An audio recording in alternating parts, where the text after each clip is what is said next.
Let's rock. I'm bringing you up on my. Make sure I have you up on my phone. That way I can create that watch party. Cool. What's up, social media? We are live on YouTube. We're live on 3 different Facebook platforms. We're live here with David Adam Kurz out of South Florida. He's actually doing, right now he's not there. He's doing a month-long bike tour. David, what's the bike tour for, or motorcycle tour? So originally, my wife and I were, first of all, thanks for having me on the show, man. Happy to do this. You're a baller. My wife and I were kind of thinking about doing this once in a lifetime opportunity kind of thing. And I looked at my wife's cool as shit, man. Am I allowed to curse on this? Oh yeah, go for it. This Okay. is cool. Yeah. So so my wife is cool as shit. She does like anything I come up with, she just kind of goes, sure, why not? And rolls with the punches, right? So I turned around and I look at her one day. I was like, man, you know what I would like to do on the motorcycles? Because we always talk about going on nice rides, but we live in South Florida. You know, South Florida is just flat and swampy and, you know, Everglades, right? So we get some alligators and occasional snakes, and that's about it. That's the motorcycle tour. And I said, you know, I'd love to be able to tour around the country. So I said, you want to do a loop around the country? She goes, sure. Right. So then we were like, well, we've been talking about doing a fundraiser for child abuse awareness for quite some time. We're trying to find things we could do. We run a charity called Kurz Cares, and we wanted to do something geared towards child abuse. My wife and I went to the adoption classes for the city of Miami-Dade County, or our county, and we were intending on adopting. And after watching some of the videos that we watched, it really it hits you, man, when you see what's happening right in your backyard, you know. And we started talking about it. Then we started saying, man, you know, a lot of these kids are abused at home, and now with COVID and the stay-at-home order, that has to be heightened, right? And not only is it heightened, but the kids have no escape. There's nowhere to go. Like before they went to school, they went to church. There was an escape. You know, they were in school for 8 hours a day. You know, they were in aftercare or whatever the case was. And now they're not. Now they're seriously like home all day long. And there's no voice. There's no one to talk to. There's nothing we can do. So we started doing some research on it, and we found an organization called BACA, which is Bikers Against Child Abuse. And I found these guys to be like the coolest dudes on the planet. Like basically these, you know, guys and girls, right, that ride, they're a motorcycle club, legitimate motorcycle club. And what they do is when a child is abused and speaks up, and now they're afraid, and you know they're secluded and they're hiding inside their shell, these bikers show up to their house, 50, 60 motorcycles, guys with big beards, girls with leather vests, like, you know, and they encourage the child to make the child a part of the motorcycle club. They give them a vest. They've named them, you know, they call them Squid or Squiggly or whatever the case is, you know. And when they go to court and they have to face their abuser is usually when the child mostly shuts down, because now this child has to go to court and face their abuser and say, yes, that person abused me, whether it was mentally, physically, sexually. They have to point and say that. And what these bikers will do is they'll give an escort all the way to the courthouse. And if the judge allows, all 50, 60 of them will sit inside the courtroom the entire time. So the kid feels like his gang or her gang's with him, you know what I mean? Yeah. And I found that to be so amazing, especially seeing videos of children, the things that happen. I mean, just absurdness. Like it's just, you know, child acts up, so mother puts his feet inside of boiling hot water in the tub, burns his feet. Unfed for hours, locked in closets, beaten to a pulp. I mean, just grandfathers molesting their granddaughters in front of the parents while they watch TV. Like I heard so many stories. And so for my wife and I, it hit home, and we found that maybe we weren't the kind of people. It takes a very special soul to foster children. And we always said we're not those folks. I can't handle that. Like I can't bring a child in my house and then 9 months later the parents win the child again and they gotta give them back, right? Yep. And because the parents went to some, I won't abuse my child class, right? And and I can't handle that. Like personally, like, I don't want to sound soft with a Harley Davidson hat on, but my Hey, heart can't handle that. I don't know that I could be the one to be able to um kind of set that up and let that go. And so sorry, I wanted to make sure I shared the show on my platform. So oh, you're good. we just we decided, look, we're not going to be the fostering type. The agency kind of told us, look, if you're not going to foster, chances are you're not going to be able to adopt what you're looking for. Between my wife and I, we have 4 girls, so we wanted a little boy, and we wanted to make sure that whatever boy we got was younger than our girls. We wanted our girls to be a big part of raising them, and so we just said, why don't we just work towards raising money for the cause? We can do that. We have voices. We can do that all day long. So that's the direction we decided to go. And I said to my wife, everything happens for a reason. Had we adopted a small child, we would not be able to leave home for a month and a half on a motorcycle trip, and we wouldn't be doing this. And now we're close to $5,500. The goal is 100 grand. We got 4 weeks to raise the rest of it. We'll be on the road, rocking and rolling. And at the end of the day, I feel blessed that we have this opportunity to do this. And a portion of the money will go to Baca. And then the rest we're going to divide up amongst a few foster homes in the area that need, extra clothes, extra sheets, extra pillows, things like that. They don't. When you become a foster parent and you're allowed to have 4 or 5, 6 children in your house, like the government doesn't say, okay, well, here's bedroom sets and stuff. Like you have to set up your house for that. So we want to be able to give them money to be able to do that kind of stuff.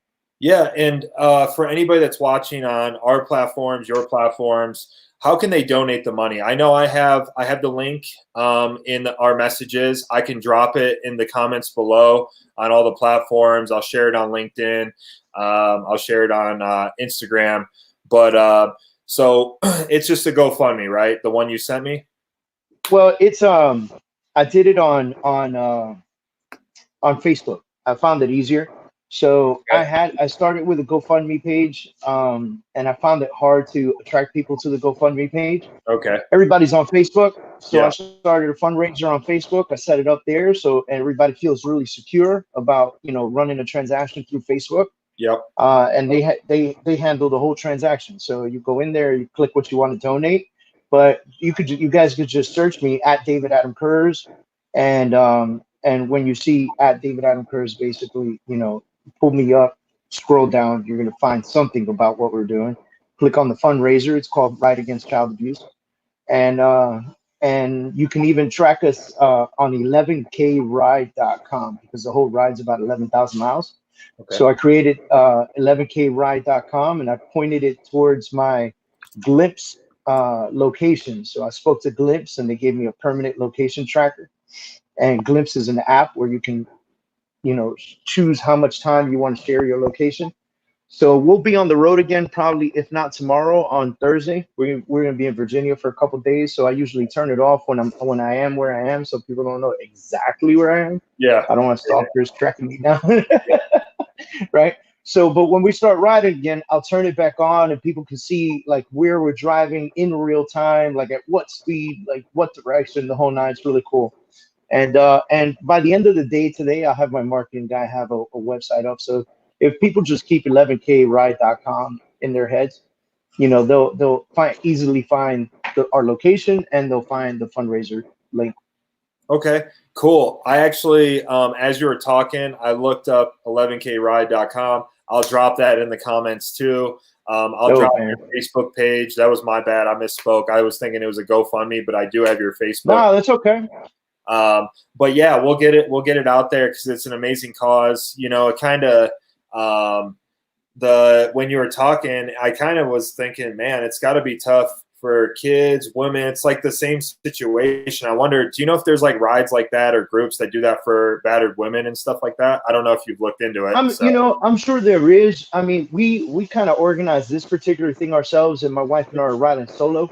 And in different states, we've had other riders ride with us, and we expect that to continue to happen as we get around the U.S. So people are attracted where we are on the road, and they're catching up with us, and we catch them riding beside us for a little bit, and then they break off, So that's been a hell of an experience, to be honest with you.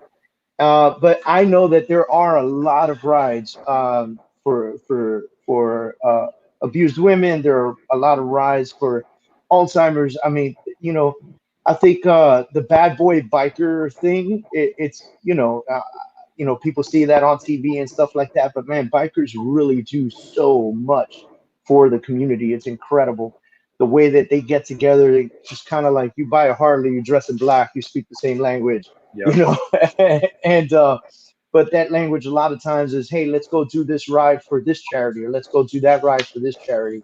And there's a lot of organizations out there that are biker related, like BACA. And I'm sure if anybody wanted to find it, they could find it and become a part of the organization. Yeah.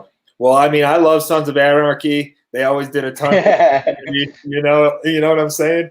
But so you're in Virginia right now, and I apologize. We just jumped into let me introduce you. So real estate agent, author, team leader, business coach, national speaker, runs his own team, 15 agents, pushing for 80 million in volume, even during COVID, on his third book, and he's turning his conference virtually this year. So that's super exciting, because we all knew going through this past 45, 60 days, virtual is key, right? It doesn't matter. Virtual is key, man. I'll tell you, I don't care what company you're with. I know we're both EXP, and I'll tell you, when I first joined EXP, it wasn't the virtual part that attracted me. Like, there's a piece of EXP that attracts people in different ways, right? For me, I was a broker owner, and I saw the attraction of still being able to recruit and still being able to earn residual income from the sales of those recruits. Yeah. And I was like, man, I'm doing this anyway. So, I'm doing what I was doing before with a lot less headaches, just to be honest. And, but ultimately, I remember having people tell me, Dave, man, you have a team, you guys like getting together, because I do things with my team, smoke cigars, we drink scotch, we're hard nosed and we're ready to work at all times. And I've got a great. I mean, if I didn't have a great team, dude, I couldn't be out here for 5 weeks like this, Yeah. And so I've got a fantastic team back home in South Florida doing their thing every day. I just had a meeting with them I zoomed in, and they were in the office, and it's just I remember people saying that, and I was like, dude, I'll figure it out. Virtual can't be that hard, right? Yeah. And then I remember the first week of the stay-at-home order, I went through my list of people, and I was like, hey, how's that virtual stuff going for you now? You had to figure that out real quick, didn't you? Yeah. So it's funny how companies had to figure it out. You got CEOs like CEO of Twitter, Facebook, and everybody else kind of saying, you know what?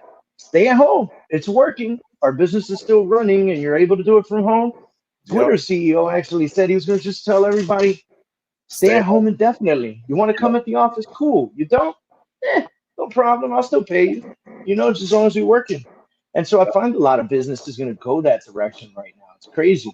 So right now, I watched a friend of mine do a virtual summit, and then EXP had their virtual EXP shareholder summit. Obviously, two very different things. One, my buddy was on a very specific platform similar to this one, and EXP did it in the EXP world, and they had their platform. I was actually honored to be able to moderate one of those meetings, which is really cool. But you find it just kind of it's different, but great and exciting, So I'm going to take my conference now, and I'm going to use the platform that my buddy used because I thought it was fantastic. I mean, this platform allowed for, I don't remember the name of it. He's going to run it for me. We're going to partner on it.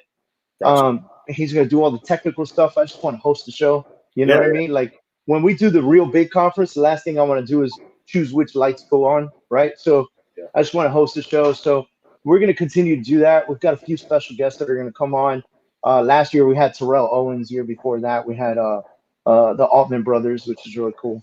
So it's just been kind of like it's been growing and growing, the conference, and now we're going to take it completely virtual, and we're going to put everything on this platform, and no one will have to leave home, and it'll be significantly cheaper, right? So instead of charging $300 a ticket for, you know, semi VIP and $900 for VIP and $120 for a regular ticket, because I got to cover the cost of the speakers, the expenses, the planes, the hotels, you know what I mean? Yeah. Now it's like, hey, $49, you could, you know, $29.99. You come in and enjoy our setup. And so we're gonna have two ticket types, one $29.99, that's like a general conference ticket, and we're gonna have a $49.99. We're gonna limit that to about 50 people only. And that's gonna allow folks to speak with our special guest speaker, which I won't say who it is yet, and to speak with us privately. So we'll have a separate room at the end of the conference where he'll be able to like answer questions with a limited 50 people. Cool. Well, I'm in. I want one of the $50 ones, you know? So. I mean, it's a no-brainer, man. I'm talking, we're going to do a full day of activities. The platform that he has allows for breakout sessions. So we'll actually have like main stage events, and then for 2 hours in the day, we're going to have breakout sessions, 4 different breakout sessions. So people can actually choose which room they want to go into on this platform and listen to the breakout sessions. We're going to have a luxury panel. We're going to have a new agent panel. We're going to have an EXP panel that's going to be in there if you want to learn. And that's not going to be designed for people who are not EXP agents. It's going to be designed for people who are EXP agents, and to be a panel on how to use the tools in front of you to succeed. And then we're going to have a panel on commercial properties, right? And then we're going to have an investment and flip panel. So, you know, for every agent, like whoever you are, like whatever you're into, you can go into those panels and listen to the people who are really, really amazing at it, right? Yeah. So that's super exciting. I can't wait for it to come out. I'll be in there for sure. And we'll try to get our team all bought into it and stuff like that. Nice, so man. Appreciate that. Yeah, for sure. And then, so Virginia, you're in Virginia. That's a pretty significant location for you. We were talking about it before we got on here. So you were in the Marines for 9 years. What made you join the Marines? Or, I mean, once a Marine, always a Marine, right? So you're in the Marines for 9 years. What kind of drove you to join the Marine Corps? And then what was the experience like? I'll tell you, my whole life has been a conglomerate of everything happens for a reason. And my wife looks at me, she goes, man, I don't know. It's like you have a special relationship with God sometimes, because he does things to you that mean something, you know? I was working I had this really great job at a Wendy's. I finished in high school. And I was 18 years old. You know, I had longer hair, shaved on the sides and the back. I thought I was cool. I was broke as a joke. And one day, you know, I had gotten into an argument with my mom. My mom took away my car. I needed my friend to give me a ride to work. He had a day off. And I remember pulling up to the Wendy's, and I looked at him and I said, man, I just got a bad feeling about today. Would you mind waiting by the drive-thru? And because I was working drive-thru, I said, would you mind waiting by the drive-thru when I put my stuff on? I'll come out and wave at you and let you know I'm good to go. But I don't know why, I just got this crazy gut feeling that it's not going to be a good day. And I walk in, I kid you not, man, Andrew, like within 15 seconds, the manager's yelling at me, like yelling full blast, like, why don't you have your headset on yet, blah, blah, blah. And I'm like, lady, I just walked in. Not only did I just walk in, I'm like 15 minutes early. I'm not even on shift yet. Like, I just passed the counter. It doesn't matter. You see how busy we are, this and that. And I looked at her and I was like, oh no, this is Wendy's. Relax. You know what I mean? Like, I'm one of your low paid bottom of the totem pole guys, right? Yeah. I'm not in management. Back off. And I walked out on that job. And that was the best decision I ever made in my life, because I sat in my friend's car and my friend goes, what in the hell happened? I said, man, dude, I explained it to him. So let's go down in Homestead, Florida. There's a mall called the Florida Keys Outlet outlet mall, and it's an outdoor mall, and it's all outlet stores. And I ended up getting a job there in Oshkosh, Bagosh, believe it or not. So and then we're walking around, and these two Marines are coming the other way. And I didn't know anything about the military. I knew GI Joe, right? I thought everybody was Army. Yeah. I swear, like, I thought Army did everything. I didn't know the difference between Air Force, Navy, Army, Marine Corps. Like, for me, it was Army. And so they're walking by, and I'm walking with my buddy, and we kind of catch eyes. We keep walking, and I asked my buddy, I go, "Who's that?" Because my buddy's father was retired Vietnam veteran in the Army. And he goes, "Those guys are Marines." I was like, "Shit, they look sharp, dude." He goes, "Yeah, they got the best uniforms, right?" So we turn around, and the guy, shit you not, stopped with his arm crossed, staring at me. He stopped. When he passed by, he turned around and stopped, and he stared at me. And it was almost like he knew I was going to turn around. When I turned around, I looked at him, and I like freaked out a little bit. He goes, "You want to talk to me, don't you?" I was like, "You know what? Sure." And I remember, like, it was like a flip of a coin. Like, I was all in from that moment. And then, of course, I had a little bit of time to think, because you got to take the ASVAB, and I had to finish my high school diploma and stuff. And I started to venture out. And I remember I went to go interview with the Navy. I would always wait for the Marine Corps office to be closed, or know that they were at some high school somewhere, so I could go talk to the other guys. And I went to the Navy. That guy was never in the office. I never actually had the opportunity to talk to him. I went to go talk to the Air Force. The guy was super nice, sat me down to watch his boot camp promo video on VHS at the time. And Back in the day. and I looked at it, and I was like, "This is way too easy." Like, I just looked at it, and I go, "This is not going to change anything in me." I went to the Army, and I'll never forget. And listen, no disrespect to the Army. I know you were in the Army. I was stationed at Aberdeen Proving Grounds for quite some time. I have a lot of admiration for the Army. But this guy was sitting back in his chair, leaned back, boots on the table, wearing his camis. And he looked at me straight in my face, and he says, "You join with us, you get a $30,000 bonus." And there was this big poster across the top that said $30,000 bonus. And he lost me right there, because for me, it wasn't about that. I needed a real change, you know? Yeah. And I specifically told him, I said, I really don't care about the bonus. He goes, "Everybody cares about the bonus." I was like, "All right, it's the end of our conversation." And I stuck to the Marine Corps, and those guys were hard chargers. Like my old country buddy used to say, Marines are harder than a box of woodpecker lips.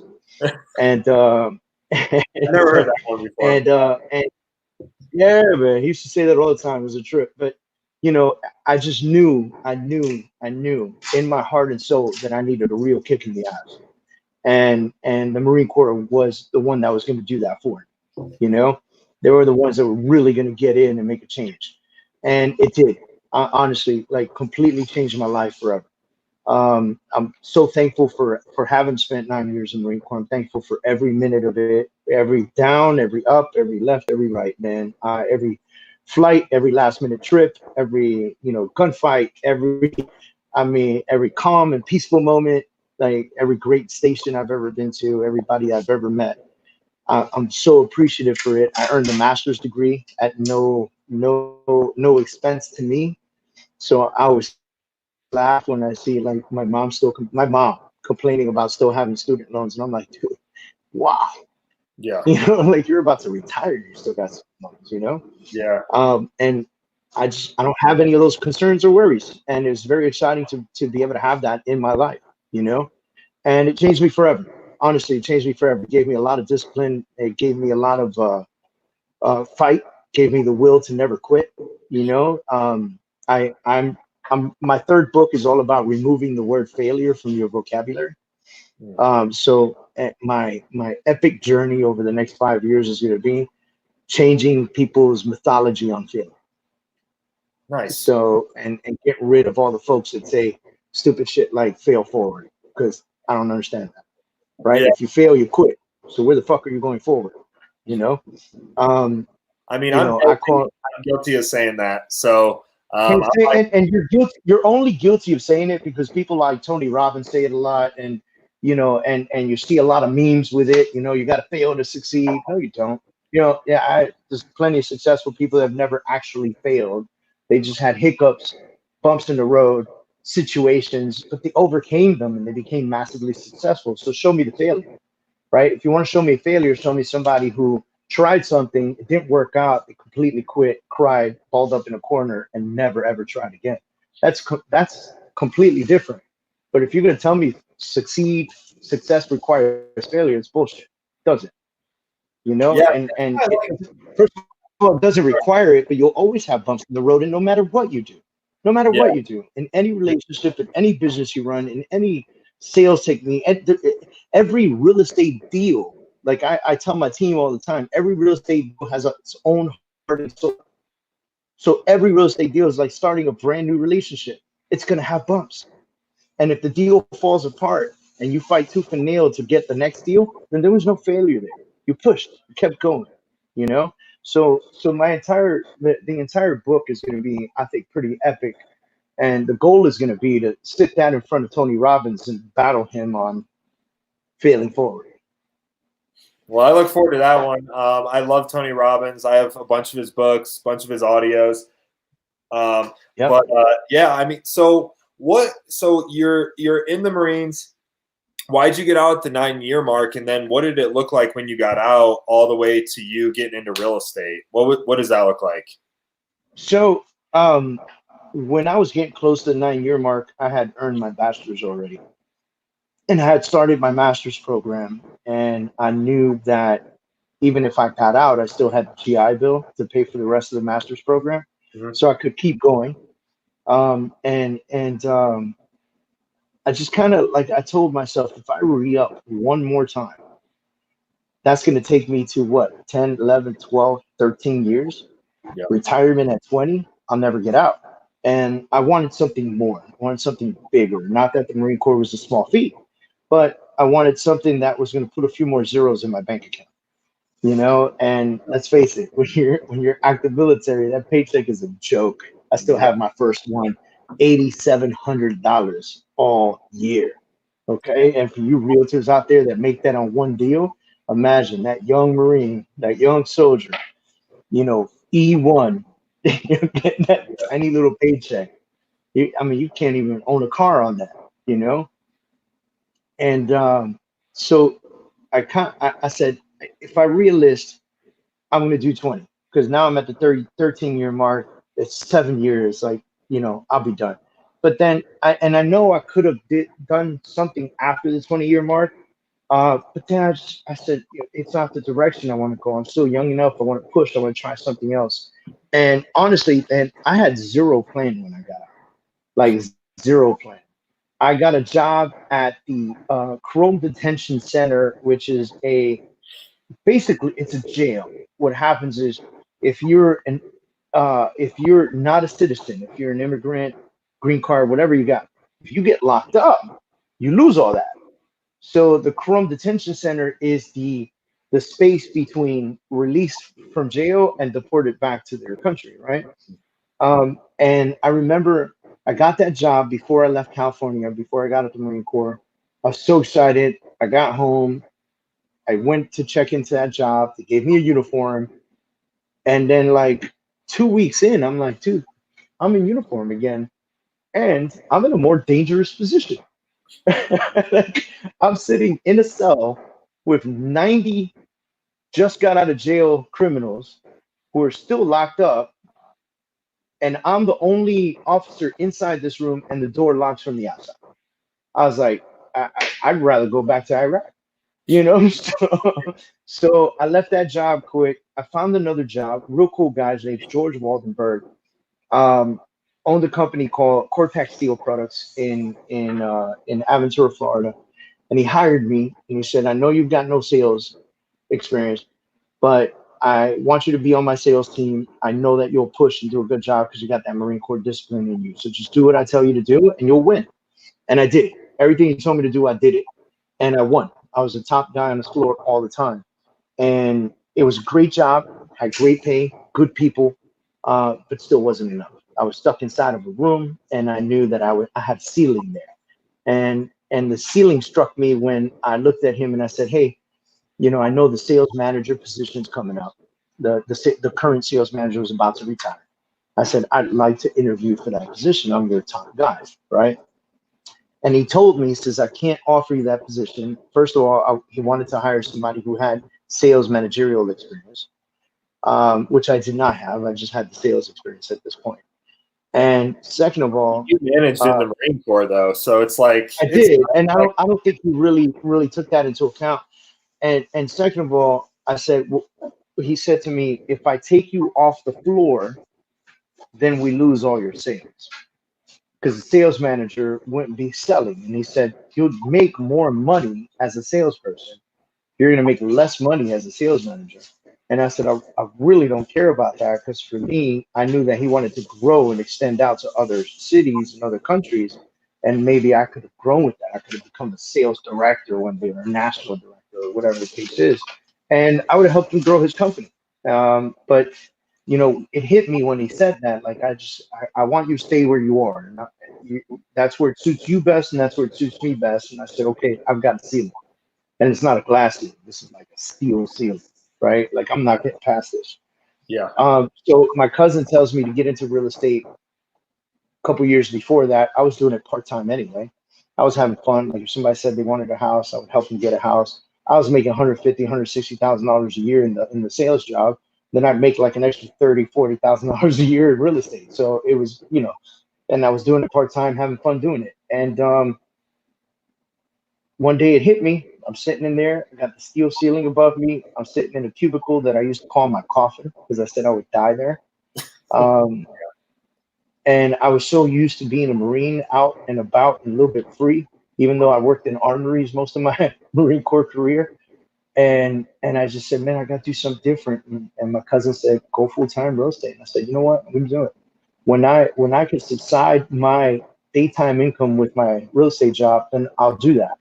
And so I got to work right away, started lead genning, doing all that good stuff. I wake up, I lived an hour away from my job. So I would wake up at 5 a.m.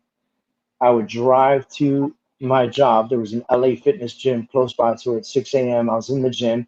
I would work out till 7:30, take shower, do everything I needed to do. By 8:30, I was at my job. I worked till about 4:30, 5 o'clock. At lunch, I would lead gen, make calls, call everybody I knew. After work, I didn't want to be stuck in the massive 5 p.m. traffic all the way home, because it would take me 2 hours to get home. So I would go to a Starbucks at Ventura Mall, and I would sit in this standalone Starbucks. It was right outside the mall area. And I would sit there and I would do MLS searches and advertisements and phone calls and whatever needed to be done. And all my showings were either in the evening or on the weekend.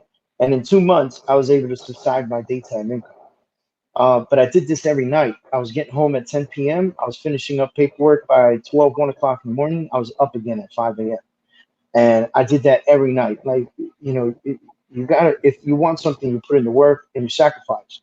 And for me, it was sacrifice my body, my mind, my soul, my sleep. I mean, that's what I did, And it's funny how, I hear a lot of people,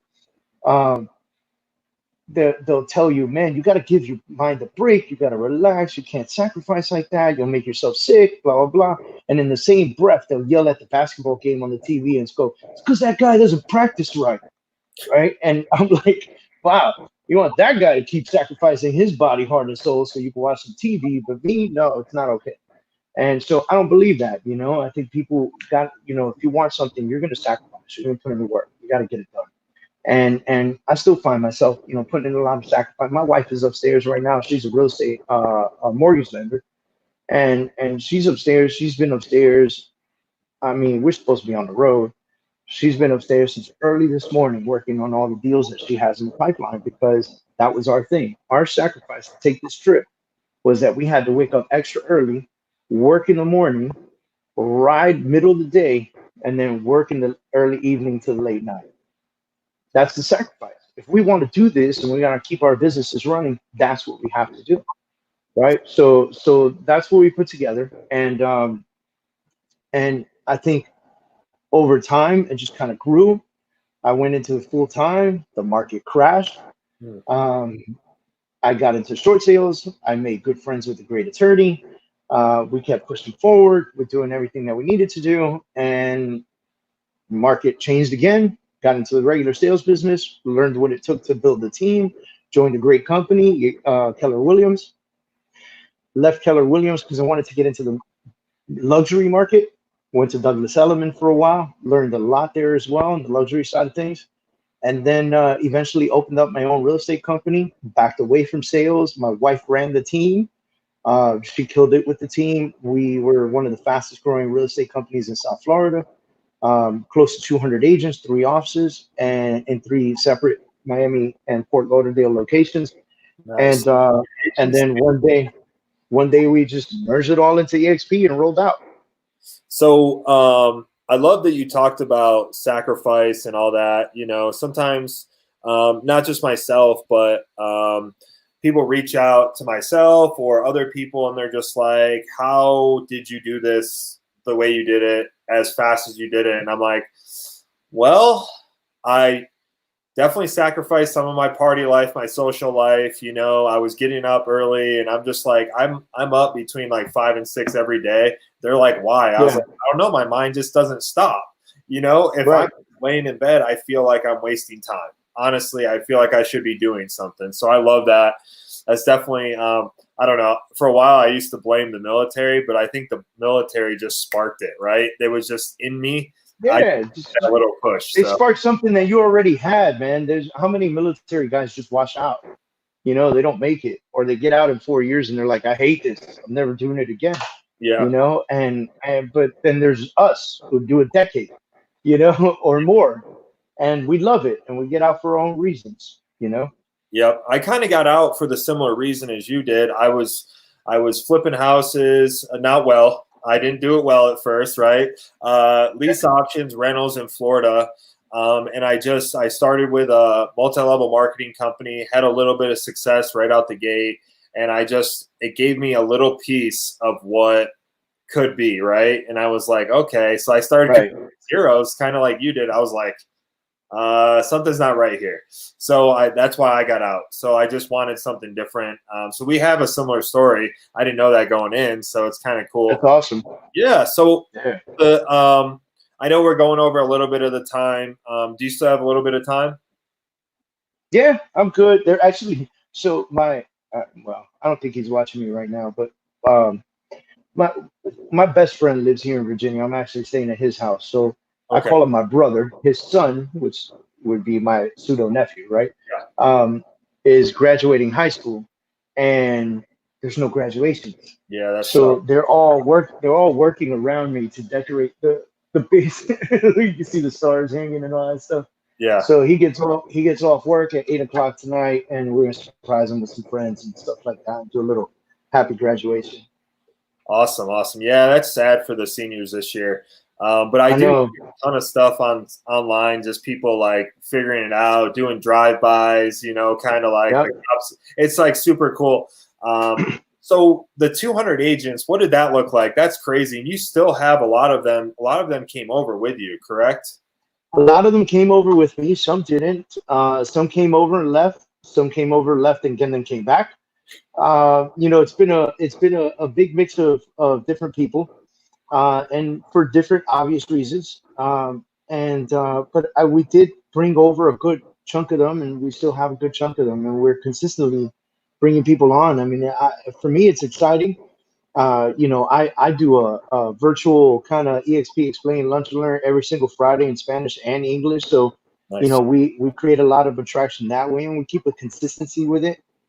Which I think is important because people know, you know, Dave, George, and Jen are going to be on with Ray at, you know, 10:30 and 12, right? So, man, I just want to grow like no one's ever grown before. You know, like my 10-year plan as a real estate broker owner was to have 1,000 agents all up and down the Florida state, and now I'm like, I just want 1,000 agents in 18 months all over the country. Like, I just want to have fun with this, you know? I want to have tons of fun with it. So it's exciting. It's exciting stuff, man. So what do you, what brought you to EXP? Like, how did you see it? Was it online or a friend or? Honestly, Kevin Cottrell, really cool dude. Came to visit me a couple years ago. And We didn't even talk about it. Then he hit me up with it later on, and then I said, absolutely not, Kevin. Like, I'm in love with my brand, my name, my company. I mean, it was Kurz Real Estate. My name's David Kurz. The logo's tattooed on my arm. Like, there's no way we're ever going to shut this down, right?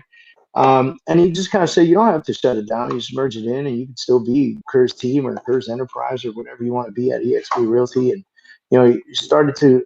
And one day I called him up and I said, man, can you explain this to me more? I want to understand what the hype is, because I started to see some names that I know very well make the move over. And I was like, what's going on here? That one owned the Remax, that one owned the Homes. You're smart, like, and instead of calling them and asking them, I called Kevin up. I said, Kevin, I want you to explain this to me.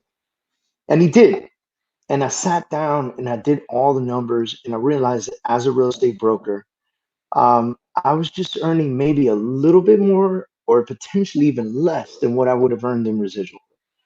And with all the ancillary businesses that brokers need to run in order to survive now, I could still do that with my network of people. So I didn't really see the purpose of having the lawsuit headaches and the babysitting headaches and the craziness. The teaching and coaching, I love that stuff. I still do it every single Wednesday at 10 a.m.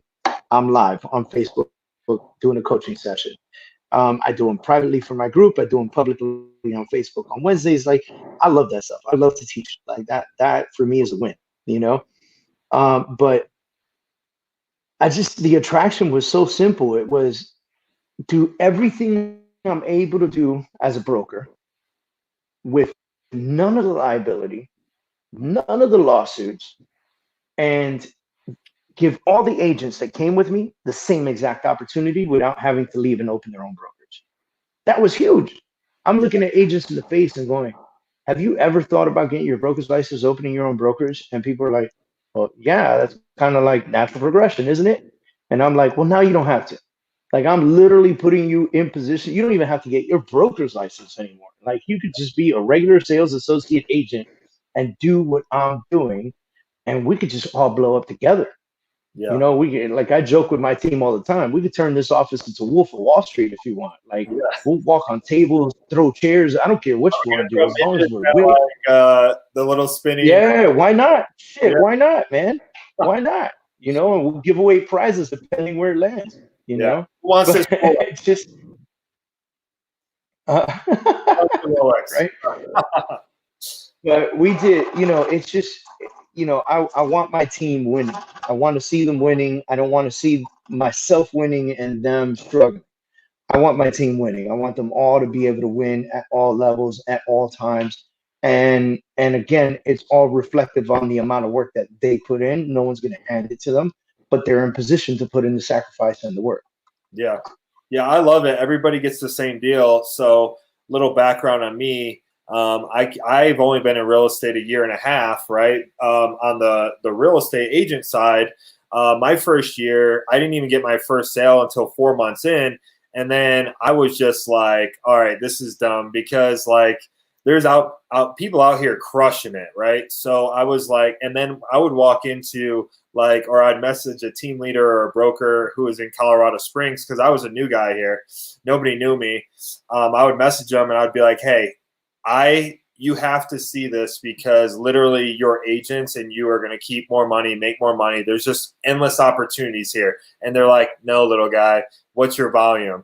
So I was like, you know what? I'll just go prove them wrong. 6 million my first year, probably going to double, maybe even 2.5 that this year, 2.5 exit this year. So it's just been good, but I love it. Like, I was just crushing it. Like, I was like, all right, from time I wake up to the time I go to bed, lead gen, talking to people, doing that stuff. And crushing it at all times. No time to waste. Yeah. No time to waste.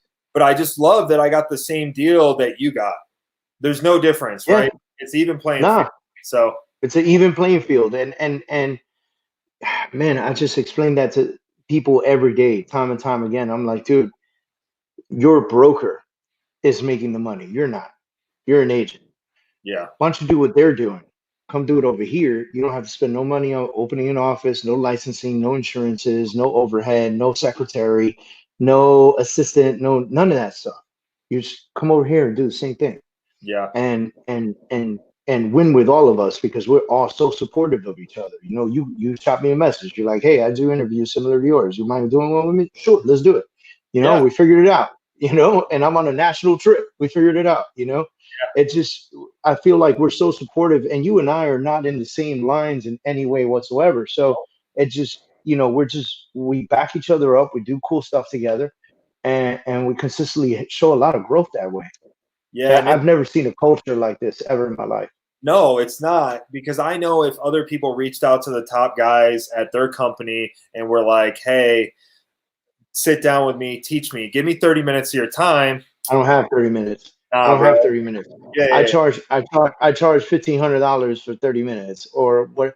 Man, I've heard it all, bro. I had one guy tell me he charges $1,500 for a 1 hour webinar. I was like, you're not going to be on my show. You yeah. know what I mean? Like, if you're not willing to contribute, so I'm not going to pay you $1,500 so you promote yourself. Get out of here. Yeah, You I mean, know, if the what are you, Budweiser? Give me a break. I think I've been on, like, since the pandemic started, I've been on 4 calls with Brent Gove, like, just like taking his time. Cool dude, man. Super cool dude. Yeah, dude's killing it. Like, I don't want to put his income out there, but like hundreds of thousands of dollars a month. He's killing it. He's killing it. Still running a team. Dude, I'm going to Gene Frederick's house on this trip. Nice. Right? I mean, you know, he doesn't have to invite me to his house. We're friends now, you know, and I love him. I love his wife Susan. I think they're fantastic people. And the fact that they were like, hey, if you come through Dallas, we got the lake house. I'm like, oh, see you in 3 weeks, you know. You know, it's a very different.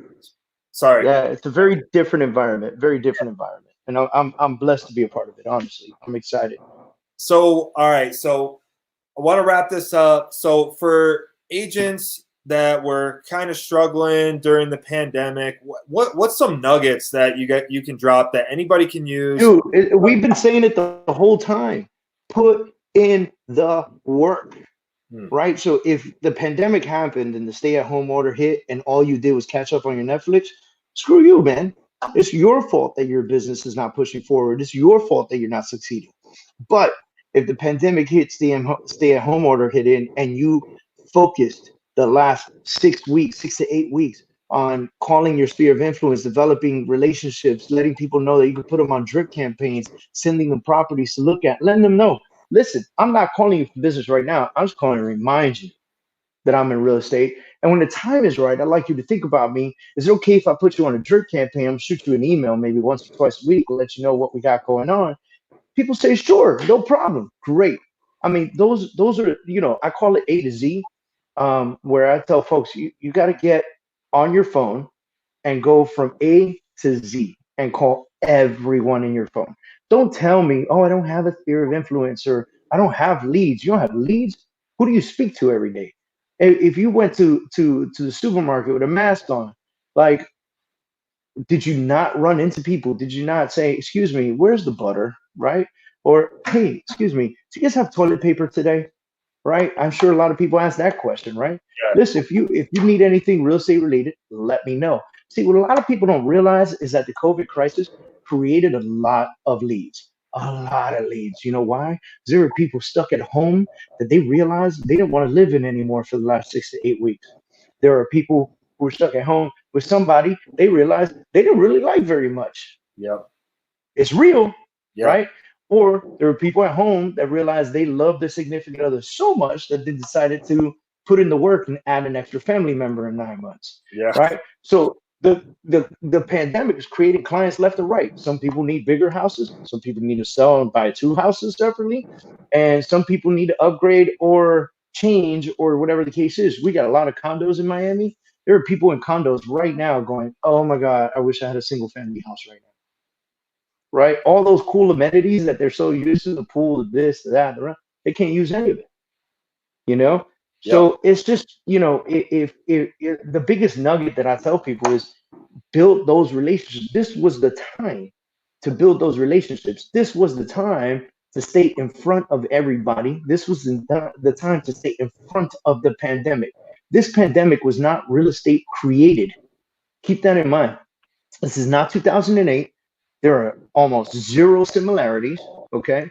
Prices have not dropped. The only thing that has reduced is transaction count. Okay. And that's only because people are afraid to go to other people's houses. Right. But guess what? You might actually run into that one client that says, dude, I don't give a shit, man. Give me a mask and some gloves and some booties. Let's roll. Yeah. Right.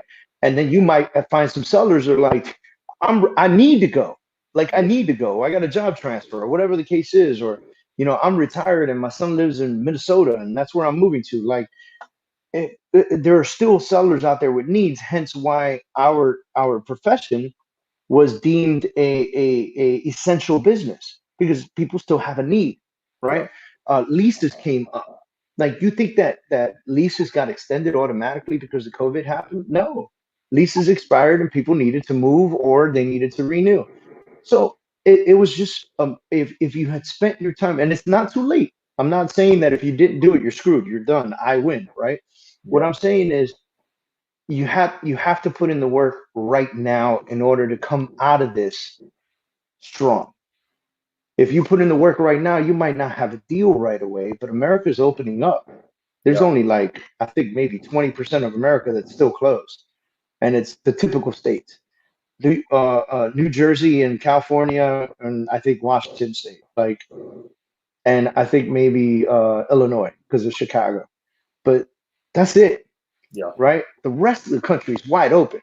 As a matter of fact, driving up the East Coast, as soon as I left Miami-Dade County and I rode into Central Florida, everybody acted like COVID never existed. There were no masks, there were no gloves, there were no nothing.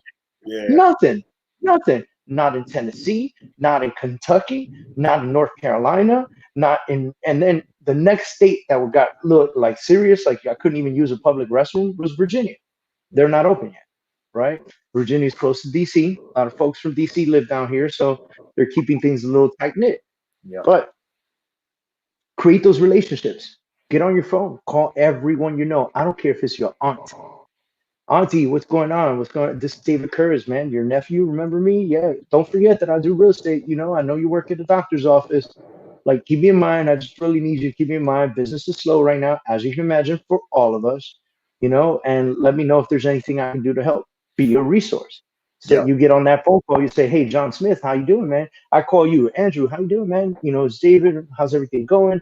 I just want to remind you I'm in real estate. You know what, Dave?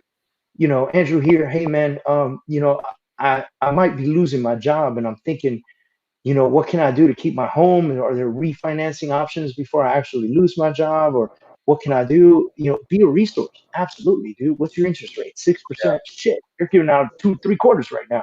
Yeah. Let me put you in contact with my lender right now. Let's get you refi, and you might save somebody's home that way. Somebody might say, hey, man, I got $200,000 in equity in my house. I don't want to move, but if I have to, I will. But can I refinance and take cash out? Shoot, can you imagine if you help somebody refinance, take cash out, and put enough cash in the bank to be able to support them and their families until they're able to get another job that allows them to pay their mortgage and everything else, right? And all their friends. Right, that person's forever in your debt, man. Yeah. And when the time comes that if they never sell their house, you'd still get a good group of referrals from that person. Yeah. Because they forever look at you and go, this Helping. guy didn't make one penny off of me, Yep. but he still helped me out. That's huge. Be a resource. Care about people, Awesome. And I could go on for hours on that shit. Oh, it's all good. Value. Provide value. Always. Return some way, right? Whether it's the feeling Always. providing the value, or it's monetarily, or it's a friend connection, all that good stuff. Well, David, I appreciate your time. Thanks for taking time out of your trip. Absolutely, man. It was an honor. It's a pleasure. We've been following you since you came on to EXP and bringing that massive organization. So I look forward to meeting you at our next live event, hopefully next or end of the year, hopefully. Hopefully we'll end up in Vegas. That'd be great. Yeah. Maybe I'll ride my Harley up. Oh, really? You never know, dude. It's an 8-day trip. I can make it happen.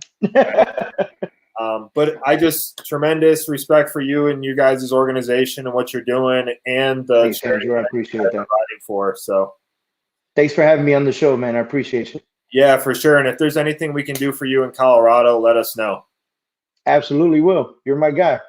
All right. Appreciate it.